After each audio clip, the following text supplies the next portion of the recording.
कि तू लाख छुपई में प्यार बके दुनिया के पता चल जैते रे चुप के चोरी मिले मिल में तमाजा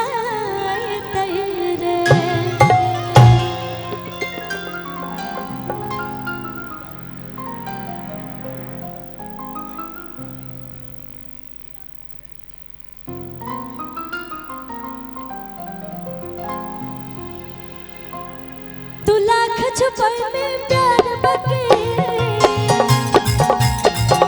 तू लाख छुपई में प्यार बके दुनिया के पता चल जैते रे चुप के चोरी मिले चुप के चोरी मिले मिला मीठा मजा जैते रे चुप के चोरी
कहीं ना कहीं किसी से तो प्यार किए ही होंगे,